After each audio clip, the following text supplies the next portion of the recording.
Chikkaballapur district Sidlaghatta town police station limits ಅಲ್ಲಿ 14th ಜನವರಿ 2026ಗೆ ಒಂದು FIR ರಿಜಿಸ್ಟರ್ ಆಗಿತ್ತು ಈವ್ನಿಂಗ್ ಟೈಮ್ ಅಲ್ಲಿ.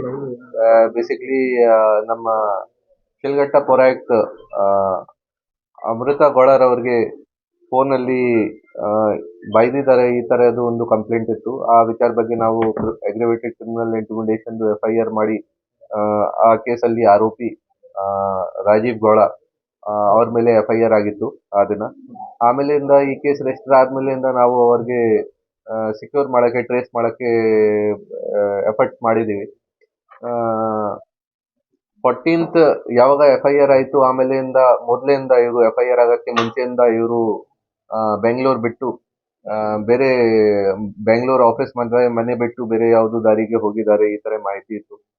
ನಮ್ಮ ಟೀಮ್ ವಗೇರಾ ಎಲ್ಲ ಇವರದು ಬೆಂಗಳೂರಲ್ಲಿ ಯಾವ ಯಾವ ಪ್ಲೇಸಸ್ ಇತ್ತು ಆಫೀಸ್ ಮತ್ತೆ ಮನೆ ವಗೇರಾ ಅದು ಎಲ್ಲ ಹುಡುಕಿ ಸರ್ಚ್ ಮಾಡಿ ಆಮೇಲೆ ಬೇರೆ ಜಾಗ ಯಾವುದು ಹೊರಗಡೆ ಹೋಗಿದ್ದಾರೆ ಈ ತರ ನಮಗೆ ಮಾಹಿತಿ ಬಂದಿತ್ತು.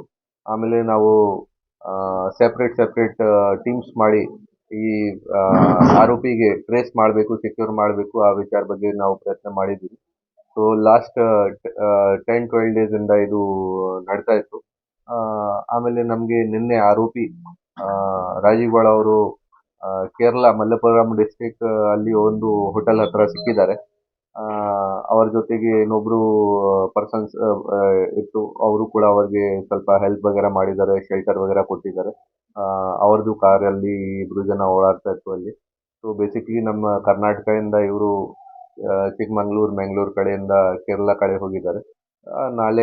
ನಿನ್ನೆ ಈವ್ನಿಂಗ್ ಟೈಮ್ 4:30 ಅರೌಂಡ್ ನಾವು ಇವರಿಗೆ ಒಂದು ಜಾಗ ಇದೆ ಮಲ್ಲಪುರಂ ಡಿಸ್ಟಿಕ್ ಅಲ್ಲಿ ವಾಜಿಕಡವು, ಅಲ್ಲಿ ನಾವು ಇವರಿಗೆ ಸೆಕ್ಯೂರ್ ಮಾಡಿದ್ದೀವಿ. ಆಮೇಲೆ ಈಗ ನಾವು ಕರ್ಕೊಂಡ್ ಬಂದಿದ್ದೀವಿ ಅವರಿಗೆ, ಬೇರೆ ಪ್ರೊಸೀಜರ್ಸ್ ವಗೇರಾ ಎಲ್ಲ ನಡ್ತಾ ಇದೆ. ಕೋರ್ಟ್ಗೆ ಪ್ರೊಡ್ಯೂಸ್ ಮಾಡಿಕೊಂಡು ಆಮೇಲೆ ಮುಂದೆ ಇನ್ವೆಸ್ಟಿಗೇಷನ್ ಮಾಡ್ತೀವಿ. ಇಲ್ಲಿ ನಮ್ಮ ಶಿಲ್ಘಟ್ಟ ಇನ್ಸ್ಪೆಕ್ಟರ್ ಮತ್ತೆ ನಮ್ಮ ಸೈಬರ್ ಇನ್ಸ್ಪೆಕ್ಟರ್ ವಗೇರಾ ರೆಗ್ಯುಲರ್ ಆಗಿ ಕೇಸಲ್ಲಿ ಹೆಲ್ಪ್ ಮಾಡಿದ್ದಾರೆ. ಮತ್ತೆ ಆಮೇಲೆ ಸ್ವಲ್ಪ ನಮಗೆ ಸಿನ್ಸ್ ಲೇಟ್ ಆಗ್ತಾ ಇತ್ತು, ಸೊ ಬೇರೆ ಜನ ಇನ್ಸ್ಪೆಕ್ಟರ್ಸ್ ಬೇರೆ ರೇಂಜ್ ಅಲ್ಲಿ ಬೇರೆ ಇನ್ಸ್ಪೆಕ್ಟರ್ಸ್ಗೆ ಕೂಡ ನಾವು ಅವರಿಂದ ಕೂಡ ಹೆಲ್ಪ್ ತಗೊಂಡಿದ್ದೀವಿ. ಸ್ವಲ್ಪ ಸರ್, ಈಗ ರಾಜಸ್ಥಾನದಲ್ಲಿ ಕಳ್ಳರನ್ನ ಹಿಡ್ಕೊಂಡು ಬರ್ತೀರಾ, ಬಟ್ ಈ ಜಿಲ್ಲೆ ಒಳಗಡೆ ಆರೋಪಿನ ಹಿಡಿಯೋದಕ್ಕೆ ಬೇಕಾಯ್ತು, ಪ್ರಭಾವಿಗಳೇನಾದ್ರೂ ಹಸ್ತಕ್ಷೇಪ ಇದೆಯಾ? ನೋಡಿ, ಈ ತರದ್ದು ನಾನು ಏನು ಹೇಳಕ್ಕೆ ಹೋಗಲ್ಲ. ನನ್ನ ಪ್ರಕಾರ ನಮ್ದು ಏನ್ ಡ್ಯೂಟಿ ಇದೆ, ನಮ್ ಕೆಲಸ ಏನಿದೆ, ಕಾನೂನು ಪ್ರಕಾರ ಅರೆಸ್ಟ್ ಮಾಡಬೇಕಿತ್ತು. ಅದನ್ನು ನಾವು ತುಂಬಾ ಫುಲ್ ಎಫರ್ಟ್ಸ್ ಮಾಡಿ ನಮ್ಗೆ ಯಾವಾಗ ಪೂರ್ಣ ಮಾಹಿತಿ ಬಂದಿತ್ತು, ನಮ್ಗೆ ಸಿಕ್ಕಿದ್ದಾರೆ, ನಾವು ಅರೆಸ್ಟ್ ಮಾಡಿದ್ದೀವಿ. ಮತ್ತೆ ಕಾನೂನು ಪ್ರಕಾರ ಇನ್ವೆಸ್ಟಿಗೇಷನ್ ಅಲ್ಲಿ ಮುಂದೆ ಹೇಗೆ ಹೋಗ್ಬೇಕು, ಏನ್ ಮಾಡ್ಬೇಕು ಅದು ಮಾಡ್ತೀವಿ. ಯಾವ ಕೇಸಲ್ಲಿ ಕೋರ್ಟ್ ಇದೆ ಅದೇ ಕೋರ್ಟ್ ಅಲ್ಲಿ ಪ್ರೊಡ್ಯೂಸ್ ಮಾಡಬೇಕು. ಶಿಲ್ಘಟ್ಟ ಅಲ್ಲಿ ಕೇಸ್ ಇದೆ, ಶಿಲ್ಘಟ್ಟ ಅಲ್ಲಿ ಪ್ರೊಡ್ಯೂಸ್ ಮಾಡಬೇಕು. ಸರ್, ಈಗ ಆತನ ಜೊತೆ ಅರೆಸ್ಟ್ ಆಗೋದು ಯಾರು? ಅವ್ರ ಹೆಸರು ಮೈಕಲ್ ರಿಗೋ ಇದೆ. ಅವರು ಬಿಸ್ನೆಸ್ ಮ್ಯಾನ್ ಇದ್ದಾರೆ. ಫರ್ನಿಚರ್ ಕೆಲಸ ವಗೇರಾ, ಫರ್ನಿಚರ್ ಬಿಸ್ನೆಸ್ ವಗೇರಾ ಮಾಡ್ತಾ ಇದ್ದಾರೆ ಅವರು. ಬಟ್ ಅವರು most probably I think around 60 age ಇದೆ ಅವ್ರದ್ದು. ಅವರು ಇವರಿಗೆ ಮೊದಲಿಂದ ಫ್ರೆಂಡ್ಶಿಪ್ ವಗೇರಾ ಇದೆ, ಮೊದಲಿಂದ ಪರಿಚಯ ಇದೆ. ಸೊ ಬೆಂಗಳೂರಲ್ಲಿ ಅವರದು ನೇಟಿವ್ ಬೆಂಗಳೂರು ಇದೆ. ಬೆಂಗಳೂರಲ್ಲಿ ಹೋಗುವಾಗ ಆ ಟೈಮ್ಗೆ ಶೆಲ್ಟರ್ ವಗೇರಾ ಕೊಟ್ಟಿದ್ದಾರೆ. ಆಮೇಲೆ ಇವ್ರದ್ದು ಕಾರಲ್ಲಿ ನಿನ್ನೆ ನಮ್ಗೆ ಸಿಕ್ಕಿದ್ದಾರೆ ಇಬ್ರು ಜನ. ಇವ್ರದ್ದು ಒಂದು ಮಾರುತಿ ಬ್ರೆಜಾ ಕಾರ್ ಇದೆ, ಆ ಬ್ರೆಜಾ ಕಾರಲ್ಲಿ ಇಬ್ರು ಜನ ಸಿಕ್ಕಿದ್ದಾರೆ ನಿನ್ನೆ ನಮ್ಗೆ. ಹೌದು.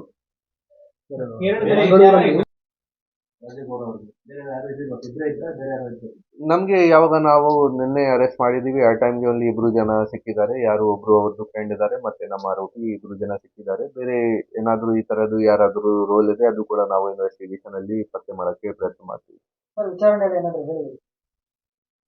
ಇಲ್ಲ, ಈಗ ಇನ್ವೆಸ್ಟಿಗೇಷನ್ ನಡ್ತಾ ಇದೆ. ಅವ್ರ ಜೊತೆ ನಾವು ಮಾತಾಡ್ತೀವಿ, ಕೇಳ್ತೀವಿ ಬೇರೆ ಏನೇನಿತ್ತು ಈ ತರ ಇನ್ವೆಸ್ಟಿಗೇಷನ್ ಅಲ್ಲಿ ಅವರು ಕಾಪರೇಷನ್ ಮಾಡ್ತಾರೆ. ಸೊ ಅವ್ರದ್ದು ಕೂಡ ಹೇಳಿಕೆ ವಗೇರಾ ತಗೊಂಡು ಇನ್ವೆಸ್ಟಿಗೇಷನ್ ಅಲ್ಲಿ ಸೇರ್ತೀವಿ.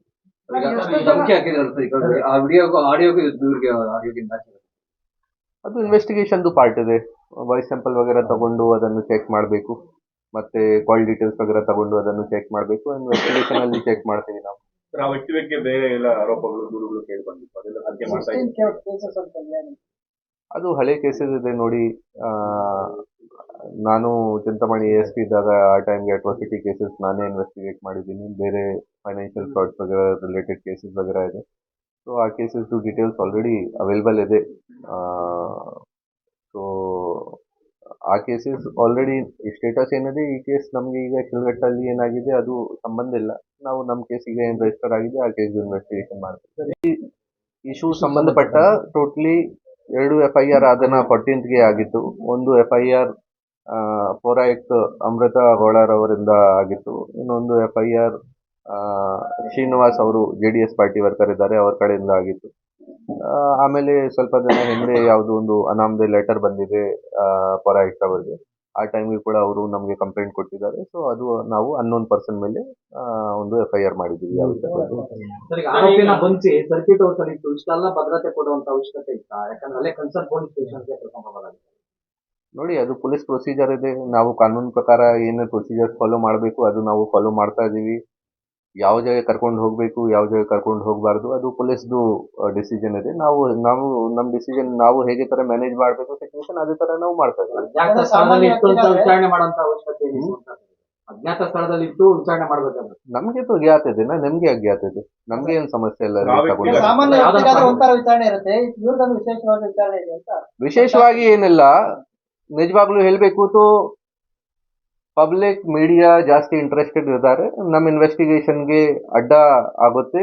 ನಮ್ಮ ಇನ್ವೆಸ್ಟಿಗೇಷನ್ ನಾವು ಪ್ರೊಸೀಜರ್ಸ್ ಎಲ್ಲ ಫಾಲೋ ಮಾಡಬೇಕು, ಯಾವುದು ಥರದ್ದು ಪ್ರೊಸೀಜರಲ್ಲಿ ಲೆಫ್ಟ್ ಆಗಬಾರ್ದು.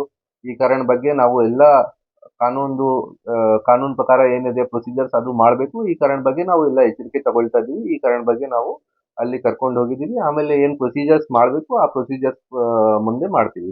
ಎಷ್ಟು ತಂಡಗಳಲ್ಲಿ ತನಿಖೆ ನಡೆಸಿದ್ರು, ಎಷ್ಟು ಸಿಬ್ಬಂದಿ ಇನ್ವಾಲ್ವ್ ಆಗಿದ್ರು, ಮತ್ತೆ ಯಾವ ರೀತಿ ಇತ್ತು ಸರ್? ಯಾವ ಜಿಲ್ಲೆ ಅವರು ಇನ್ವಾಲ್ವ್? ನೋಡಿ, 3 ತಂಡ ನಾವು ಇಲ್ಲಿ ಮಾಡಿದ್ದೀವಿ. ನಮ್ಮ ಈ DSP ಚಿಂತಾಮಣಿ ನೇತೃತ್ವದಲ್ಲಿ ನಮ್ಮ ಶಿಲ್ಘಟ್ಟ ಇನ್ಸ್ಪೆಕ್ಟರ್ ಮತ್ತೆ ಚಿಂತಾಮಣಿ ರೂರಲ್ ಇನ್ಸ್ಪೆಕ್ಟರ್ ಮತ್ತೆ ಇಲ್ಲಿ ಸ್ಯಾನ್ ಸ್ಟೇಷನ್ದು ಸ್ಟಾಫ್ ಕೂಡ DSP ಮತ್ತೆ ಇನ್ಸ್ಪೆಕ್ಟರ್ ಕೂಡ ಹೆಲ್ಪ್ ಮಾಡಿದ್ದಾರೆ. ಅದೇ ರೀತಿ ಬೇರೆ ಸಿನ್ಸ್ ಇದು ಸ್ಟಾರ್ಟಿಂಗಲ್ಲಿ ನಮಗೆ ಮಾಹಿತಿ ಕಲೆಕ್ಟ್ ಮಾಡಿದಾಗ ಆ ಟೈಮ್ಗೆ ಬೇರೆ ಡಿಸ್ಟ್ರಿಕ್ಟ್ಸಿಂದ ಕೂಡ ನಾವು ಹೆಲ್ಪ್ ತಗೊಂಡಿದ್ದೀವಿ. ಸೊ ಬೇರೆ ಇನ್ಸ್ಪೆಕ್ಟರ್ಸ್ 2-3-4 ಜನ ಅದು ಕೂಡ ಹೆಲ್ಪ್ ಮಾಡಿದ್ದಾರೆ. ಟೋಟಲ್ ಆಲ್ರೆಡಿ 3 ತಂಡ ನಾವು ನಮ್ಮ ಡಿಸ್ಟಿಕಲ್ಲಿ ಮಾಡಿ ಅರೌಂಡ್ 20-25 ಸಿಬ್ಬಂದಿ ವಗರಾಗಿ ಅವ್ರ ಜೊತೆಗೆ ನೇಮಕ ಮಾಡಿ ಕಳಿಸಿದ್ವಿ. ಇದರಿಂದ ಹೋಗಿದ್ದಾರೆ. ಈಗ ನಮ್ಮ ಮೀಡಿಯಾ ಫ್ರೆಂಡ್ ಅವರು ಹೇಳ್ತಾ ಇದ್ದಾರೆ ಟೆಕ್ನಾಲಜಿ ಎಷ್ಟು ಜಾಸ್ತಿ ಯೂಸ್ ಆಗ್ತಾ ಇದೆ. ಅದೇ CCTV ವಗೇರಾ ಕ್ಯಾಮ್ರಾ ಮತ್ತೆ ಫಾಸ್ಟ್ ಆಗಿದೆಯಾ ಮತ್ತೆ ಯಾವ ಗಾಡಿಯಿಂದ ಹೋಗಿದ್ದಾರೆ ಅದೆಲ್ಲ ಮಾಹಿತಿ ಕಲೆಕ್ಟ್ ಮಾಡಿ. ಈಗ CCTV ಯೂಸೇಜ್ ತುಂಬಾ ಜಾಸ್ತಿ ಆಗಿದೆ. ಮತ್ತೆ ಎಲ್ಲ ರೋಡ್ಸ್ ಅಲ್ಲಿ ಟೋಲ್ಸ್ ಇದೆ, ಟೋಲ್ಸ್ ಇಂದ ಪಾಸ್ ಆಗಬೇಕು. ಟೋಲ್ ಅಲ್ಲಿ ಚೆಕ್ ಫಾಸ್ಟ್ಯಾಗ್ ವಗೇರಾ ಅದು ರಿಜಿಸ್ಟ್ರೇಷನ್ ಕೂಡ ಇದೆ. ಫಾಸ್ಟ್ಯಾಗ್ ಟ್ರಾನ್ಸಾಕ್ಷನ್ಸ್ ಕೂಡ ಆಗುತ್ತೆ. ಅದನ್ನು ಎಲ್ಲ ಯೂಸ್ ಮಾಡಿ ನಾವು ಯಾವ ದಾರಿಗೆ ಹೋಗಿದ್ದಾರೆ ಆ ದಾರಿಯಲ್ಲಿ ಕಂಟಿನ್ಯೂ ಮಾಡಿ ನಮಗೆ ಮುಂದೆ ಆ ಜಾಗ ಮ್ಯಾಂಗ್ಳೂರಿಂದ ಮುಂದೆ ಯಾವ ಜಾಗಕ್ಕೆ ಹೋಗಿದ್ದಾರೆ ಅದನ್ನು ನಾವು ಇನ್ವೆಸ್ಟಿಗೇಷನ್ ಮುಂದೆ ಕಂಟಿನ್ಯೂ ಮಾಡಿ ಆ ಜಾಗ ನಮ್ಗೆ ಸಿಕ್ಕಿದ್ದಾರೆ. ಮಂಗಳೂರು ಮಾಹಿತಿ ಸೋರಿಕೆ ಆಗ್ತಿದೆ, ಅದು ನಿಜಾನ ಸುಳ್ಳ ಅನ್ನೋದು? ಅದು ನೋಡಿ ಕಂಪ್ಲೀಟ್ಲಿ ಸುಳ್ಳಿದೆ. ನನಗೆ ಎಲ್ಲ ಡೀಟೇಲ್ಸ್ ಶೇರ್ ಮಾಡಕ್ಕೆ ಆಗಲ್ಲ. ಬಟ್ ಈ ತರ ಇರಲಿಲ್ಲ ಕಿ ಇಲ್ಲಿಂದ ಹೋಗಿ ಫಾರ್ ಆಲ್ 5 ಈಗ ಅವರು ಅಲ್ಲಿ 16th ರೀಚ್ ಆಗಿದ್ದಾರೆ ಮ್ಯಾಂಗ್ಳೂರ್ಗೆ. ಇಲ್ಲಿಂದ 14th ನೈಟ್ ಬಿಟ್ಟಿದ್ದಾರೆ. 15th ಫುಲ್ ಡೇ ಇಲ್ಲಿ ಅಲ್ಲಿ ಚಿಕ್ಕಮಂಗ್ಳೂರು ಅಕ್ಕಪಕ್ಕ ಹಾಸನ ಅಕ್ಕಪಕ್ಕ ಡ್ರೈವ್ ಮಾಡಿಕೊಂಡು ಮ್ಯಾಂಗ್ಳೂರ್ ಬೆಳಿಗ್ಗೆ ರೀಚ್ ಆಗಿದ್ದಾರೆ. ಈ ತರ ಇಲ್ಲ ಕಿ ಅಲ್ಲಿ 4-5 ಡೇಸ್ ಅಲ್ಲಿ ಕಂಟಿನ್ಯೂ ಸ್ಟೇ ಮಾಡಿದ್ದಾರೆ, ಈ ತರ ಇಲ್ಲ.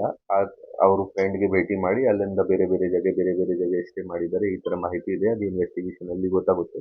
ಈ ತರ ಮಾಹಿತಿ ಅದು ಸುಳ್ಳಿದೆ ಕಂಪ್ಲೀಟ್ಲಿ. ಪೊಲೀಸಿಂದ ಯಾವುದು ಇನ್ಫಾರ್ಮೇಶನ್ ಲೀಕ್ ಆಗಿದೆ. ನನಗೆ ನಮ್ಮ ಪೊಲೀಸ್ ಆಫೀಸರ್ಸ್ ಮತ್ತು ಸ್ಟಾಫ್ ಮೇಲೆ ಪೂರ್ಣ ನಂಬಿಕೆ ಇದೆ.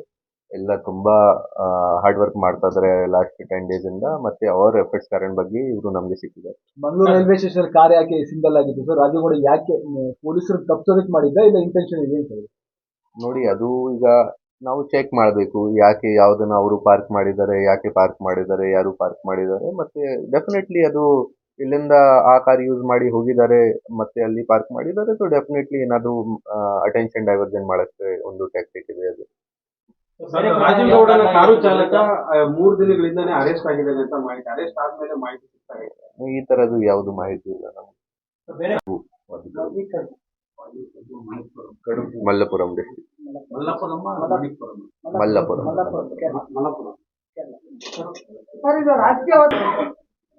ನೋಡಿ, ನಮ್ಮ ಪೊಲೀಸ್ ಇಲಾಖೆಯಲ್ಲಿ ನಮ್ಮಿಂದ ಏನ್ ಡ್ಯೂಟಿ ಎಕ್ಸ್ಪೆಕ್ಟೆಡ್ ಇದೆ ಕಾನೂನು ಪ್ರಕಾರ ನಾವು ಅದು ಮಾಡ್ತಾ ಇದ್ದೀವಿ. ನಮ್ಗೆ ಯಾವ್ದು ತರದ್ದು ಈ ತರದ್ದು ಸಮಸ್ಯೆ ಇರಲಿಲ್ಲ. ಕಾನೂನು ಪ್ರಕಾರ ಏನ್ ಕ್ರಮ ತಗೋಬೇಕು ಅದು ನಾವು ತಗೊಂಡಿದ್ದೀವಿ. ರಾಜೀವ್ ಗೌಡ ವಿರುದ್ಧ ಫಿಸಿಕಲಿ ಅವ್ರೇನು ಮುಖಾಮುಖಿಯಾಗಿ ಏನು ಬೈದಿಲ್ಲ, ದೂರವಾಣಿಯಲ್ಲಿ ಮಾತಾಡಿರೋದು ಬಟ್ ಆ ಕಾಲ್ ಸೇರ್ತಿದ್ದೀರಾ ಅಂತ ಒಂದು ಕೇಸಲ್ಲಿ ಹ್ಮ್. ಅವ್ರ ವಿರುದ್ಧ ಫಿಸಿಕಲಿ ಮಾತಾಡೋ ಒಂದು ಕ್ಲಾಸ್ ಹಾಕ್ತಿದ್ದೀರಾ ಅಂತ ಅವ್ರ ವಕೀಲ ಆರೋಪ ಮಾಡ್ತಾರೆ.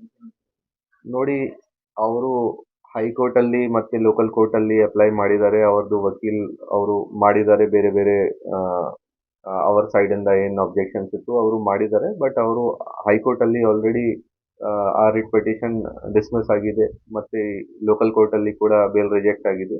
ಬೇರೆ ಈ ಸೆಕ್ಷನ್ಸ್ ಯಾವ ಹಾಕಿದ್ದಾರೆ ಮತ್ತೆ ಏನೇನು ಆಗಿದೆ ಅದು ಎಲ್ಲ ಇನ್ವೆಸ್ಟಿಗೇಷನ್ ಪಾರ್ಟ್ ಇದೆ. ಇನ್ವೆಸ್ಟಿಗೇಷನ್ ಯಾವಾಗ ಫೈನಲ್ ಚಾರ್ಜ್ ಶೀಟ್ ಆಗುತ್ತೆ, ಐಒಗೆ ಪವರ್ಸ್ ಇದೆ. ಐಒ ಅವ್ರ ಪ್ರಕಾರ, ಅವ್ರ ಇನ್ವೆಸ್ಟಿಗೇಷನ್ ಪ್ರಕಾರ ಅವ್ರಿಗೆ ಏನೇನು ಮಾಹಿತಿ ಸಿಗುತ್ತೆ, ಏನೇನು ಸೆಕ್ಷನ್ಸ್ ಹಾಕಬೇಕು ಅವರು ಆ್ಯಡ್ ಅಥವಾ ಸಬ್ಸೆಕ್ಟ್ ಡಿಲೀಟ್ ಮಾಡ್ತಾರೆ. ಹಾಗೆ ಸರ್, ಈ ಪ್ರಕರಣದಲ್ಲಿ ಒಟ್ಟು ಎಷ್ಟು ಜನರನ್ನ ವಿಚಾರಣೆ ಮಾಡಿದ್ದೀರಿ ಸರ್? ರಾಜೇಗೌಡ ಇಲ್ಲ, ಯಾವ್ದು ತರದ್ದು ಈ ತರದ್ದು ಸಮಸ್ಯೆ ಆಗಲಿಲ್ಲ. ನಮ್ಮ ಟೀಮಲ್ಲಿ ಯಾವಾಗ ಅವ್ರಿಗೆ ಸಿಕ್ಕಿದ್ದಾರೆ ಅವರು ಅವರಿಗೆ ಇನ್ಫಾರ್ಮ್ ಮಾಡಿದ್ದಾರೆ. ಪ್ರೊಸೀಜರ್ಸ್ ಏನಿದೆ ಆ ಪ್ರೊಸೀಜರ್ ಪ್ರಕಾರ, ಗ್ರೌಂಡ್ಸ್ ಆಫ್ ಅರೆಸ್ಟ್ ಪ್ರಕಾರ ಏನೇನಿದೆ ಅದು ಎಲ್ಲ ಪ್ರೊಸೀಜರ್ ಫಾಲೋ ಮಾಡಿಕೊಂಡು ಅವ್ರಿಗೆ ತಗೊಂಡ್ ಬಂದಿದ್ದಾರೆ. ಮೊಬೈಲ್ ಸೀಸ್ ಆಗಿದೆ ಸರ್. ಮೊಬೈಲ್ ಈಗ ಸಂಭಾಷಣೆ ಮಾಡಿರ್ತಕ್ಕಂಥ ಮೊಬೈಲ್ ಸೀಸ್ ಆಗಿದೆ. ಅದು ನಾವು ಇನ್ವೆಸ್ಟಿಗೇಷನ್ ನಡ್ತಾ ಇದೆ. ಏನೇನು ಸೀಸ್ ಮಾಡಬೇಕು, ಗಾಡಿ ಮೊಬೈಲ್ ವಗೇರೆ ಏನು ಯೂಸ್ ಆಗಿದೆ ಅದು ಎಲ್ಲ ನಾವು ಚೆಕ್ ಮಾಡ್ತೀವಿ. ಸರ್, ತನಿಖೆ ಬಗ್ಗೆ ಸ್ಪಂದಿಸ್ತಾ ಇದ್ದಾರೆ ಸರ್ ಅವರು. ಈಗ ಕಸ್ಟಡಿಗೆ ಏನಾರ ಕೇಳ್ತೀರಾ ಸರ್ ಈಗ ಕೋರ್ಟ್ ಅಲ್ಲಿ? ಅದು ನೋಡೋಣ, ಅದು ಐಒದು ಡಿಸಿಷನ್ ಇದೆ. ಐಒ ಏನ ಪ್ರೊಡ್ಯೂಸ್ ಮಾಡ್ತಾರೆ ಕೋರ್ಟ್ ಅಲ್ಲಿ, ಆಮೇಲೆ ನೋಡೋಣ. ಆಮೇಲೆ ಗೊತ್ತಾಗುತ್ತೆ ಅವರು ಏನ್ ರೆಡಿ ಮಾಡಿದ್ದಾರೆ ರಿಮಾಂಡ್ ಅಪ್ಲಿಕೇಶನ್. ಸರ್, ಈಗ ಮೈಕಲ್ ಮತ್ತೆ ರಾಜೀವ್ ಗೌಡ ಪರವಾಗಿರಲ್ಲ ಕಾರ್ ನಂಬರ್ KS03MX9108 ಅಲ್ಲ ಸರ್? ಹೌದು. ಸರ್, ಈಗ ಆರೋಪಿಯ ಮೊಬೈಲ್ ನ ಸೀಸ್ ಮಾಡ್ತೀರಾ ಅಥವಾ ಕಂಪ್ಲೇಂಟ್ದಾರರ ಮೊಬೈಲ್ ಸೀಸ್ ಆಗುತ್ತೆ ಈ ಪ್ರಕರಣದಲ್ಲಿ? ನೋಡಿ, ಇನ್ವೆಸ್ಟಿಗೇಷನ್ ಅಲ್ಲಿ ಏನೇನ್ ಮಾಡಬೇಕು ಅದು ಈಗ it is in very initial stages investigation. ಈಗ ನಮಗೆ ಆರೋಪಿ ಸಿಕ್ಕಿದ್ದಾರೆ, ಅದು ಎಲ್ಲ ನಾವು ಚೆಕ್ ಮಾಡಬೇಕು. ಯಾವ ಮೊಬೈಲ್ ಯೂಸ್ ಆಗಿದೆ, ಯಾವ ಕಾಲ್ ಯಾವ ಟೈಮ್ಗೆ ಹೋಗಿದೆ, ಇಂಟರ್ನೆಟ್ ಕಾಲ್ ಇದೆ ಅಥವಾ ಡೈರೆಕ್ಟ್ ಕಾಲ್ ಇದೆ, ಅದು ಎಲ್ಲ ನಾವು ಚೆಕ್ ಮಾಡ್ಕೊಂಡು ಇನ್ವೆಸ್ಟಿಗೇಷನ್ ಟೈಮಲ್ಲಿ ಏನೇನು ಅವಶ್ಯಕತೆ ಇದೆ ಸೀಸ್ ಮಾಡೋಕ್ಕೆ ಅದು ಎಲ್ಲ ಸೀಸ್ ಮಾಡ್ತೀವಿ. ಸರ್, ಈಗ 3 ತಂಡ ಅಂದ್ರೆ ಯಾವ ತಂಡಕ್ಕೆ ಇರುತ್ತೆ? ವಿಶಲ್ಘಟ್ಟ ಸರ್ಕಲ್ ಇನ್ಸ್ಪೆಕ್ಟರ್ ಆನಂದ್ ಅವರಿಗೆ ಇವರು ನಿನ್ನೆ ಅಲ್ಲಿ ಸಿಕ್ಕಿದ್ದಾರೆ ಕೇರಳದಲ್ಲಿ. ಅವರು ಕರ್ಕೊಂಡ್ ಬಂದಿದ್ದಾರೆ. ಆಮೇಲೆ ಹೋಟೆಲ್ ಅಂತ ಹೇಳಿದ್ರೆ ಸರ್, ಯಾವ್ದು ಗೆಸ್ಟ್ ಹೌಸ್ ಅಲ್ಲಿ ಇದ್ರು ಅನ್ನೋದು ಮಾಹಿತಿ. ಹೋಟೆಲ್ ಆರ್ ಗೆಸ್ಟ್ ಹೌಸ್ ಇದು? ಪ್ರೈವೇಟ್ ಗೆಸ್ಟ್ ಹೌಸ್, ಹೋಟೆಲ್ ಅಂತ ನಿನ್ನೆ ನಮಗೆ ಯಾವ ಜಾಗ ಸಿಕ್ಕಿದ್ದಾರೆ ಅದು ವಾಜಿ ಕಡಬು ಜಾಗ. ನಾನು ಒಂದು ಏನು ಹೇಳಿದ್ದೀನಿ ಮಲ್ಲಪುರಂ ಡಿಸ್ಟಿಕ್ ಅಲ್ಲಿ, ಅದು ಒಂದು ಹೋಟೆಲ್ ಪಕ್ಕದಲ್ಲಿ ಸಿಕ್ಕಿದ್ದಾರೆ. ಹೋಟೆಲ್ ಅಲ್ಲ ಸರ್, ಹೋಟೆಲ್ ಪಕ್ಕದ ಹೊರಗಡೆ ಈ ತರ ಇಲಾಖೆ ಅಲ್ಲಿ ಸ್ಟೇ ಮಾಡಿದ್ದಾರೆ, ಆಮೇಲೆ ಸಿಕ್ಕಿದ್ದಾರೆ. ನಮಗೆ ಹೋಟೆಲ್ ಪಕ್ಕದಲ್ಲಿ ಸಿಕ್ಕಿದ್ದಾರೆ. ಆ ಹೋಟೆಲ್ ಉಳಿದಿದೆ. ಫಸ್ಟ್ ನಾವು ಗಾಡಿ ಟ್ರೇಸ್ ಮಾಡಿದೀವಿ, ಗಾಡಿ ಆದ್ಮೇಲೆ ನಮ್ಗೆ ಅಲ್ಲಿ ಸಿಕ್ಕಿದ್ದಾರೆ. ಹೋಟೆಲ್ ಸ್ಟೇ ಮಾಡಿದ್ದಾರೆ. ಇಲ್ಲ ಆ ಜಾಗ ಸ್ಟೇ ಮಾಡಿ. ಹೋಮ್ ಸ್ಟೇ ಅಲ್ಲಿ ಇದ್ರು ಅಂತ ಏನಲ್ಲ? ಅಲ್ಲ ಸರ್, ಯಾವುದೋ ಒಂದು ಹೋಮ್ ಸ್ಟೇ ಅಂತ. ಅದು ನೋಡಿ, ಅದು ಇನ್ವೆಸ್ಟಿಗೇಷನ್ ಅಲ್ಲಿ ಈಗ ಯಾವಾಗ ಅವರದ್ದು ಹೇಳಿಕೆ ತಗೊಳ್ತೀವಿ, ಆಮೇಲೆ ನಮ್ಗೆಲ್ಲ ಗೊತ್ತಾಗುತ್ತೆ ಯಾವ ಜನ ಯಾವ ಜಾಗ ವಾಸ ಮಾಡಿದ್ದಾರೆ, ಯಾರು ಹೆಲ್ಪ್ ಮಾಡಿದ್ದಾರೆ, ಯಾವ ಜಾಗ ಹೋಗಿದ್ದಾರೆ, ಅದು ಎಲ್ಲ ಈಗ ಕ್ಲಿಯರ್ ಇಲ್ಲ. ನಾವು ಅವರದ್ದು ಈಗ ಅವರಿಂದ ಕ್ಲಾರಿಟಿ ತಗೊಂಡು ಯಾವ ಜಾಗ ಹೋಗಿದ್ದಾರೆ ಅದನ್ನು ಎಲ್ಲ ಮ್ಯಾಚ್ ಮಾಡ್ತೀವಿ. ನಾವು ನಮ್ಮ ಸೈಡ್ ಇಂದ ಎಲ್ಲ ಪ್ರಯತ್ನ ಮಾಡಿದೀವಿ ಈ ಯಾವ ಜಾಗ ಇರಬೇಕು, ಯಾರು ಇದ್ದಾರೆ ಎಲ್ಲರಿಗೆ ಕಾಂಟ್ಯಾಕ್ಟ್ ಮಾಡಿ ಅವರಿಂದ ಮಾಹಿತಿ ಕಲೆಕ್ಟ್ ಮಾಡಕ್ಕೆ ಟ್ರೈ ಮಾಡಿದೀವಿ. ಬಟ್ ಮೇನ್ಲಿ ನಮ್ಗೆ ಟೆಕ್ನಿಕಲ್ ಅನಾಲಿಸಿಸ್ ಮೇಲೆ ಸಿಕ್ಕಿದ್ದಾರೆ. ಸರ್, ಈಗ ರಾಜೇಗೌಡ ಬಂಧನಾದ್ಮೇಲೆ ಇದುವರೆಗೂ ಒಂದು ಫೋಟೋ ಕೂಡ ರಿಲೀಸ್ ಮಾಡಿಲ್ಲ. ಯಾವ್ದು ರಹಸ್ಯವಾಗಿ ಎಲ್ಲ ನಡೀತಾ ಇರ್ತಕ್ಕಂಥದ್ದು. ಈ ತರದ್ದು ರಹಸ್ಯ ಯಾಕೆ? ಅದು ರಹಸ್ಯದ್ದು ಏನೂ ಪಾರ್ಟ್ ಇಲ್ಲ. ಈ ತರದ್ದು ಯಾವ್ದು ರೂಲ್ ರೆಗ್ಯುಲೇಷನ್ ಇಲ್ಲ ಕಿ ಮೀಡಿಯಾಗೆ ಒಂದು ಫೋಟೋ ಕೊಡ್ಬೇಕು, ಈ ತರದ್ದು ಯಾವ್ದು ಪಾಯಿಂಟ್ ಇಲ್ಲ. ನಾವು ನಮ್ಮ ಇನ್ವೆಸ್ಟಿಗೇಷನ್ ಮಾಡ್ತಾ ಇದೀವಿ. ಯಾವ್ದು ಈ ತರದ್ದು ನನ್ನ ಗಮನಕ್ಕೆ ಇಲ್ಲ ಕಿ ಯಾವ್ದು ಈ ತರದ್ದು ರೂಲ್ ಇದೆ ಕಿ ಫೋಟೋ ಕೊಡ್ಬೇಕು ಮೀಡಿಯಾಗೆ. ಸರ್, ಈಗ ಕೋರ್ಟ್ ಪ್ರೊಡ್ಯೂಸ್ ಮಾಡಿದ್ಮೇಲೆ ಪೊಲೀಸ್ ಕಸ್ಟಡಿ ಕೇಳ್ತೀರಾ? ಅದು ಐಯು ಡಿಸೈಡ್ ಮಾಡ್ತಾರೆ, ನೋಡೋಣ. ನೋಡಿ, ನಾನು ಮೊನ್ನೆ ಲಾಸ್ಟ್ ವೀಕ್ ನಮ್ಮಲ್ಲಿ AU ಜ್ಯುವೆಲ್ಲರಿ ಶಾಪ್ ಅಲ್ಲಿ ಕಳ್ಳತನ ಏನಾಗಿತ್ತು, ಆ ಶಾಪ್ದು ಕಳ್ಳತನ ಕೇಸ್ ಅಲ್ಲಿ ಏನ್ ರಿಕವರಿ ಆಗಿದೆ, ಆ ಟೈಮಿಗೆ ಕೂಡ ಒಂದು ಪ್ರೆಸ್ ಮೀಟ್ ಮಾಡಿದ್ವಿ. ಅದಕ್ಕಿಂತ ಮೊದಲೇ ಕೂಡ ನಾವು ಸುಮಾರು ಪ್ರೆಸ್ ಮೀಟ್ ಮಾಡ್ತಾ ಇದೀವಿ. ಆ ಟೈಮ್ಗೆ ಪ್ರಾಪರ್ಟಿ ಏನ್ ಸಿಕ್ಕಿದೆ ಅದು ತೋರಿಸ್ತಾ ಇದೀವಿ. ನಾವು ಆರೋಪಿಗೆ ಯಾವಾಗ ಈ ತರ ಮೀಡಿಯಾ ಮುಂದೆ ಹಾಜರು ಮಾಡಿಲ್ಲ, ಮತ್ತೆ ನನ್ನ ಪ್ರಕಾರ ಅವಶ್ಯಕತೆ ಕೂಡ ಇಲ್ಲ ಮೀಡಿಯಾ ಮುಂದೆ ಹಾಜರು ಮಾಡಕ್ಕೆ. ನಾವು ನಮ್ಮ ಪ್ರೊಸೀಜರ್ಸ್ ಏನಿದೆ ಇನ್ವೆಸ್ಟಿಗೇಷನ್ ಕಾನೂನು ಪ್ರಕಾರ ಅದು ಮಾಡ್ತಾ ಇದೀವಿ. ನಮ್ಗೆ ಮಾಹಿತಿ ಇತ್ತು, ಆಮೇಲೆ ನಾವು ಏನು ಕ್ರಮ ತಗೊಳ್ಳ. ಕಂಟಿನ್ಯೂಸ್ ಆಗಿ 10 ದಿನ 12 ದಿನದಿಂದ ಕಂಟಿನ್ಯೂಸ್ ಆಗಿ ಪ್ರಯತ್ನ ಮಾಡ್ತಾ ಇದ್ದಾರೆ. ಈ ತರ ಯಾವ್ದು ತರದ್ದು ನೆಗ್ಲಿಜೆನ್ಸ್ ಪೊಲೀಸಿಂದ ಆಗಿಲ್ಲ. ನಾನು ನನ್ನ ಟೀಮ್ ಜೊತೆ ಕಂಟಿನ್ಯೂಸ್ ಆಗಿ ಪ್ರತಿದಿನ ಅವರಿಂದ ಅಪ್ಡೇಟ್ ತಗೊಂಡಿದ್ದೀನಿ, ಪ್ರತಿದಿನ ಫಾಲೋ ಅಪ್ ಮಾಡಿದ್ದೀನಿ.